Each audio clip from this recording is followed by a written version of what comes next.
અષાઢ વદની કામિકા એકાદશીની વ્રત કથા અને મહિમા.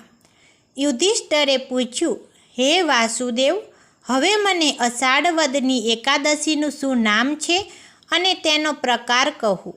ત્યારે શ્રી કૃષ્ણ ભગવાને કહ્યું, હે રાજન, પૂર્વે નારદના પૂછવાથી જે વ્રત બ્રહ્માજીએ કહેલું છે અને જે પાપનો નાશ કરનારું છે તે ઉત્તમ વ્રત હું તમને કહું છું. તમે તેની કથા સાંભળો. બ્રહ્માજીએ કહ્યું, હે નારદ, અષાઢ વદ એકાદશીનું નામ કામિકા છે. તેની કથા સાંભળવાથી વાજપેયી યજ્ઞનું ફળ થાય છે. તે દિવસે લક્ષ્મીપતિ નારાયણનું ભગવાનનું પૂજન, ધ્યાન અને યજ્ઞ કરે છે. તેને જેટલું ફળ પ્રાપ્ત થાય છે તેટલું એકાદશીના દિવસે વિષ્ણુના પૂજનથી ફળ પ્રાપ્ત થાય છે.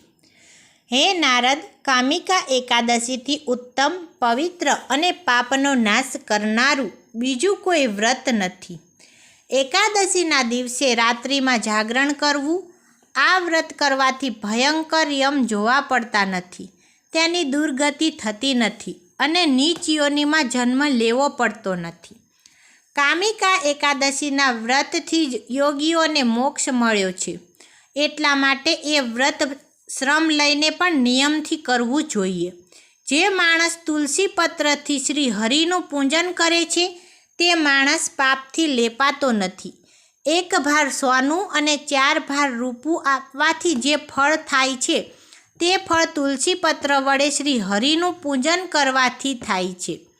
જે માણસ તુલસીના માંજરથી વિષ્ણુની પૂજા કરે છે તેના સઘળા પાપો નષ્ટ થાય છે. તુલસીના દર્શન, સ્પર્શ કે વંદન કરવાથી સર્વ રોગોનો નાશ થાય છે. વિષ્ણુના ચરણમાં તુલસી ચડાવવાથી મોક્ષ થાય છે. તેવા તુલસીને હું નમસ્કાર કરું છું. જે માણસ એકાદશીના દિવસે શ્રી કૃષ્ણ પાસે દીવો રાખે છે તેના સ્વર્ગમાં રહેલા પિતૃદેવો અમૃતથી તૃપ્ત થાય છે અને તે સૂર્યલોકમાં જાય છે. હે યુધિષ્ઠર, મેં તમારી પાસે આ કામિકા એકાદશીનો મહિમા કહી સંભળાવ્યો છે. આ એકાદશીનું વ્રત અવશ્ય કરવું, કારણ કે આ એકાદશી વ્રત બ્રહ્મ હત્યાનો નાશ કરનારી, સર્વ પાપોને હરનારી, ગર્ભ હત્યાને મટાડનારી, મોટા પુણ્યને આપનારી છે અને સ્વર્ગમાં પહોંચાડનારી છે. જે માણસ આ એકાદશીનું મહાત્મય શ્રદ્ધાથી સાંભળે છે અથવા પાઠ કરે છે તે સર્વ પાપોથી મુક્ત થઈ વૈકુંઠ ધામને પામે છે. એવી રીતે બ્રહ્મ વૈવર્ત્ય પુરાણમાં કહેલું છે. જય શ્રી કૃષ્ણ.